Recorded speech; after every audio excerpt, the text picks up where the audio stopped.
Hello friends! It's me again, Teacher Mel. Excited akong i-share sa inyo kung ano ba ang bago o latest dito sa aming bahay. Kung natatandaan ninyo, yung kauna-unahang vlog namin ay winelcome namin kayo sa aming masayang tahanan. And after 1 year, ano na nga ba ang mga pagbabago dito? Tuloy po kayo! Let's go! Salamat at nagkaroon din ako ng chance at time na ma-vlog to at ma-share sa inyo. Woo! Idea naming mag-asawa ito ay wow! Siyempre, dahil bahay namin to, kami ang mag-iisip at magdi-decide kung ano ang magandang design na ilalagay namin dito. Although may mga kulang pa talaga, pero para sa amin malaking achievement na maayos na namin ito. Oh, yes! At least ay unti-unti na naming napapaganda ito. Ganun naman talaga, di ba? Dumadaan lahat sa proseso bago mo makita ang magandang outcome. And I just want to flex also na si Daddy Ramil ang lahat ng naglagay dyan. Kahit na nagpapanggap siyang busy.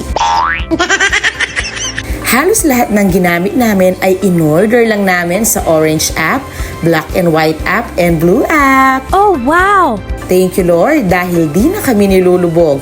Kung di lang sana nilubog yung una naming bahay, di pangalawa na sana naming naipundar to. Pero ganun talaga, isipin na lang natin, may mas magandang plano ang Diyos. Modern minimalist or may pagka-aesthetic yung interior design ng bahay namin.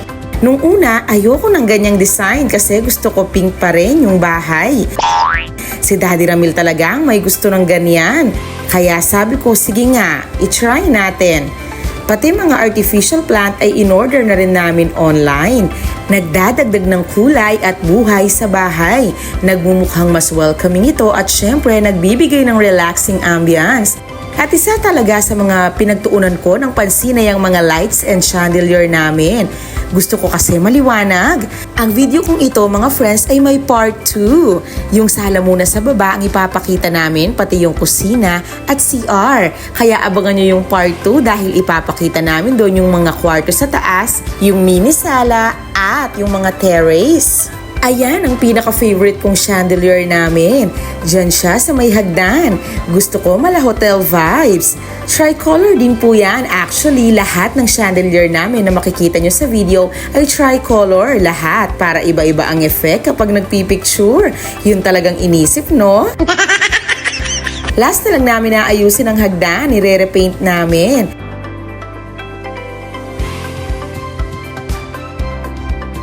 Yan naman ang chandelier namin sa may mini bar. Para lang siyang paper na palutang-lutang. Pero ang ganda ng effect, lakas makasosyal. Sa sala ay may mga pa-billboard pictures kami. Pina-personalize ko pa yan ha. Wow!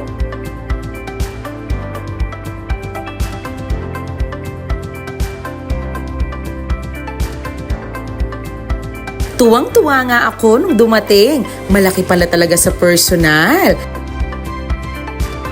At ayan, nung ina-unbox ko sila, palalagyan ko pa sana ng mga LED lights sa likod kaso lang next time na lang. Umextra pa si Rayray habang nagwi-video ako, sasali daw siya.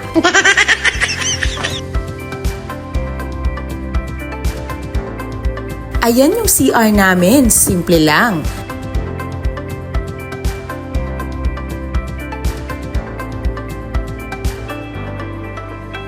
Yung sa kusina naman, ginawa naming spacious, saka na lang dadagdagan ng design kapag nagka-budget na ulit. Magre-repaint na lang kami ng grills sa terrace after ng tag-ulan. Dito sa living area, we keep it very simple. Gusto namin ng space na maaliwalas at relaxing. Yung tipong pag-uwi mo, then deep breath, ang sarap lang sa feeling. Movie night with the family and syempre ang masasayang kwentuhan. Simple lang ang happiness namin. Kumpletong pamilya, magkakasama sa isang space na tahimik, maaliwalas at puno ng pagmamahal. Hindi kailangan magarbo. Yung simpleng tawanan, kwentuhan at yakap yan ang tunay na home. Ang tahanan, hindi lang ito 4 na pader at bubong. Ito ang lugar kung saan nagsisimula ang pangarap at kung saan natatapos ang pagod. Dito natututo ang bawat isa kung paano magmahal, makinig at umunawa. Maraming salamat po sa panonood. Kita-kits sa part 2. Bye!